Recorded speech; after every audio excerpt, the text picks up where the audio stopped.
Bonjour, alors aujourd'hui donc on va procéder à la correction de la séance 1 sur l'histoire de l'âge de la Terre. Donc on a vu, enfin vous avez dû voir que on avait différentes possibilités pour déterminer en fait l'âge de la Terre. Ces différentes méthodes, donc elles ont évolué, elles ont changé donc au cours du temps, donc au cours de l'histoire, et du coup on est arrivé à des valeurs donc de plus en plus précises et de plus en plus justes. Les différentes méthodes que vous avez dans l'activité 2, 3, 4, 5 et 6 sont des méthodes donc, qui ont été réalisées expérimentalement et donc du coup qui se basent sur des notions scientifiques. Donc c'est celle qui nous intéresse. Pour la première méthode, c'est la datation grâce à la salinité des océans. Donc pour pouvoir faire et appliquer cette méthode, donc ici vous aviez différents petits calculs donc vous guidaient en fait dans les différentes étapes. On demandait dans un premier temps donc quelle était la masse totale des océans. Donc pour connaître cette masse totale des océans, et de vérifier qu'elle est bien de 1,41 fois 10 puissance 18 tonnes. Donc cette masse totale, c'est une masse bien sûr estimée. Ça reste une valeur donc que l'on n'a pas mesurée, on n'a pas une balance qui nous permette de mesurer donc ce poids, cette masse, pardon. Et donc du coup, on va utiliser la masse volumique. Donc la masse volumique, ici, c'est une notion qu'on a vue au collège et qu'on a revue en seconde. La masse volumique, c'est le rapport, donc le quotient, la division de la masse divisée par le volume. Donc ça, c'est la masse volumique. Du coup, à partir de cette formule, mu est égal à m sur v, on peut donc retrouver la formule qui nous donnera la masse. Donc il suffit de passer le v de l'autre côté, du coup on arrive à m est égal à V fois mu. Pour trouver le volume, j'applique ma formule du volume, c'est la surface fois la profondeur, multiplié par mu, et après je remplace par les valeurs, et je fais mon produit avec la calculette, et j'obtiens le résultat de 1,196 10 puissance 18 tonnes pour la masse des océans.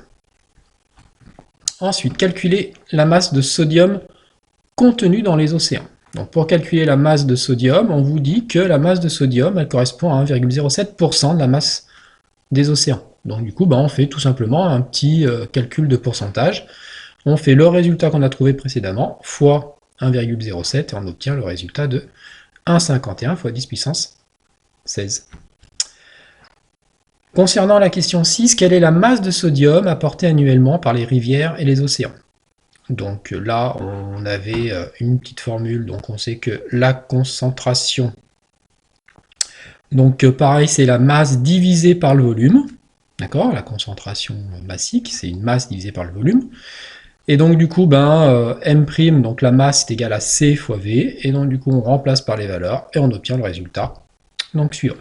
La formule, donc C est égal à M sur V, donc c'est une formule de physique, qu'on appelle donc la concentration massique, et donc c'est une donnée donc normalement vous êtes censé avoir vue.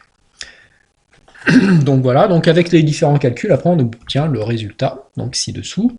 Et enfin pour trouver l'âge, là on part d'une information, donc on connaît donc la masse totale ici de sodium déposée en 1 an. Donc du coup, en fonction de la masse que l'on connaît, donc totale, qu'on avait calculé au tout début, on peut en déduire le temps. Donc du coup, on suffit de faire un simple petit produit en croix, et à partir de ce produit en croix, du coup, on en déduit la valeur qui est donnée ici, 1,06 fois 10 puissance 8 années, donc soit 106 millions d'années. Voilà pour le calcul de l'âge de la Terre à partir des résultats de salinité donc, qui ont été réalisés par John Joly et Halley. Activité 3. Donc là, cette fois-ci, c'était mesure de la datation à partir des strates sédimentaires. Donc là, c'était un petit calcul beaucoup plus simple. C'était uniquement du calcul un produit en croix. Donc il fallait calculer l'épaisseur totale des sédiments. Donc on arrivait du coup à 8,40 mètres de sédiments quand on additionne la totalité. Et on sait que, on part du principe, enfin de l'hypothèse qu'on a 0,1 mm de sédiments qui se déposent par an. Du coup, on pose notre produit en croix, on fait attention à nos conversions d'unités, bien sûr, et on arrive donc à 84 000 ans pour l'âge de la Terre. Donc là, on a un âge différent, donc, parce que c'est une méthode différente. Donc je vous ai noté après donc, les critiques que l'on peut avoir sur la fiabilité de ces mesures par rapport à l'âge de la Terre. Donc voilà pour l'âge des sédiments, enfin l'âge de la Terre par rapport à l'étude des sédiments. Ensuite, vous aviez donc l'étude des fossiles. Donc l'étude des fossiles, c'était un calcul un petit peu plus compliqué, mais là encore, on est dans du produit en croix. Donc ici, on a une formule qui est donnée. Les différentes valeurs, donc elles sont connues, elles sont données dans l'énoncé. Donc du coup, il nous suffit de remplacer ici pour avoir donc l'âge de la première coulée basaltique et puis l'âge des cendres volcaniques. Et donc du coup, à partir de ces deux âges, on en déduit, comme notre fossile a été trouvé entre ces deux couches, et bien que du coup, notre fossile est âgé, enfin a un âge qui est compris entre 3,75 et 2,80 millions d'années. Mille ans. Donc millions d'années.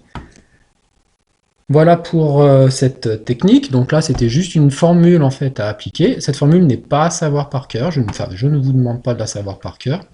Elle est juste à savoir appliquer. Donc voilà pour l'âge du fossile. Dernière méthode, la datation donc, par l'étude du refroidissement donc, des roches et donc de la Terre. Donc là, on part du principe que la Terre était une immense boule de magma à l'origine et que elle a refroidi. Et que du coup, cette possibilité de refroidissement, enfin, ce temps de refroidissement, c'est le temps qui correspond à l'âge de la Terre.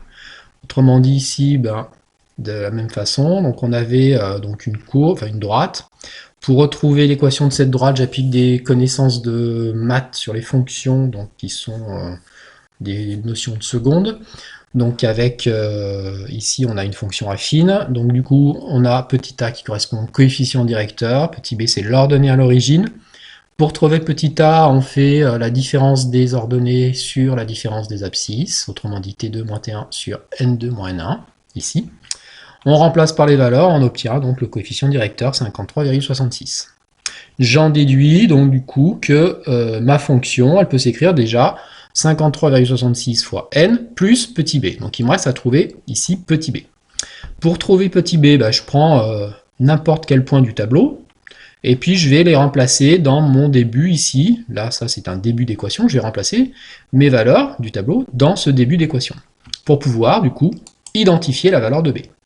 Donc je prends, donc moi j'ai choisi le point T1, 39, donc pour 1 ça fait 39, pour n égale 1, t égale 39, pardon.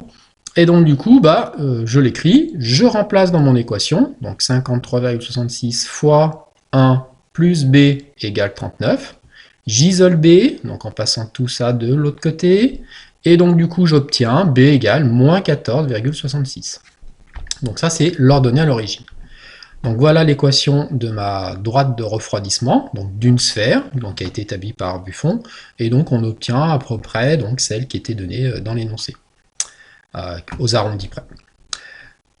On peut du coup, si on part du principe que le refroidissement, donc il est proportionnel, et donc du coup tous les points seront bien sur cette droite, on peut en déduire du coup la durée de refroidissement en fonction du diamètre de la Terre. Donc ici, on avait le diamètre de la Terre qui était donné.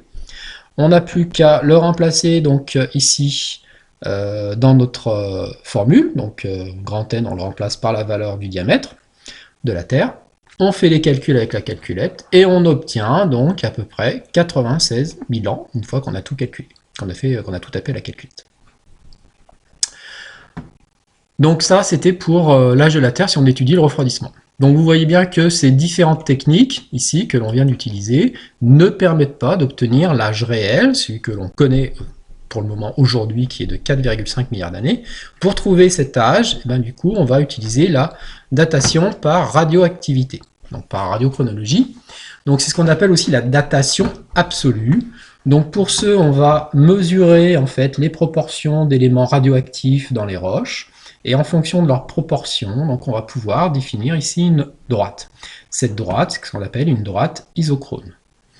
Donc voilà, donc cette droite, ici nous dans l'exercice on avait différentes météorites qui nous permettaient de tracer cette droite.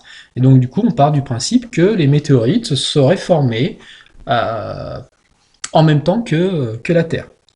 Donc du coup, elles auraient une évolution, une création, au moins en tout cas cogénétique, donc qui ont lieu au même moment. Du coup, si je connais l'âge des de ces fameuses météorites, eh ben, j'aurai l'âge de la Terre. Du coup, à partir de cette droite, eh ben, là encore, on va déterminer le coefficient directeur de cette droite. Donc pour trouver le coefficient directeur de cette droite, je me prends 2 points. Donc là, j'ai pris les extrêmes. Et à partir de ces 2 points, ben, du coup, on obtient le coefficient directeur. Bon, ici, 0,609. Après, il y avait une petite formule. Donc ça, c'est ce que c'était pas demandé. C'est moi qui le fais. Donc le temps, il est donné par la formule ln. Donc c'est la fonction logarithme. Donc vous n'avez pas encore vu. Donc, mais par contre, ça se tape avec la calculette. Ln de a puissant sur lambda. Lambda, il est donné, c'est une valeur qui est en fonction du rapport isotopique donc calculé. Ici, c'était le plomb. Et donc, du coup, c'est une valeur connue. Quand on remplace donc du coup par les valeurs donc petit a et lambda, on obtient 4,5, enfin exactement 4,49 milliards d'années. Donc là, avec cette technique, on obtient donc la dernière valeur donc estimée de l'âge de la Terre, celle qui est admise aujourd'hui. Mais là encore, on part avec aussi toujours donc une hypothèse comme quoi les, les météorites auraient un âge commun avec la Terre. Donc voilà pour cette activité. Donc là, ce que je vous demande de savoir faire, c'est d'être capable de me refaire en fait tous ces calculs, puis de connaître ces 5 méthodes. Donc la stratigraphie, la radioactivité, la salinité et l'étude des fossiles et le refroidissement. De savoir les placer dans le temps, donc grâce à la frise chronologique, et puis à partir de tout ça, vous êtes capable de me les refaire. Donc du coup, pour vous tester, pour la semaine prochaine, je vous ai mis sur le NT une petite activité pour tester vos connaissances avec un QCM et puis un exercice. Donc entraînez-vous, c'est un exercice type bac où il y a des questions et puis justement des calculs. Donc vous essayez de me faire tout ça et puis vous me le rendez, donc toujours pareil sur le NT ou par mail, comme vous voulez. Le devoir que je vous ai donné, que je vous ai mis, là, l'activité, elle est sous format PDF, et ce format PDF peut être rempli. Donc faites-le directement sur le PDF, ce sera plus simple pour moi pour corriger, puis pour vous aussi. Voilà, écoutez, bonne continuation, portez-vous bien, et puis donc peut-être au mois de juin. Voilà, allez, bonne soirée. Quoi ?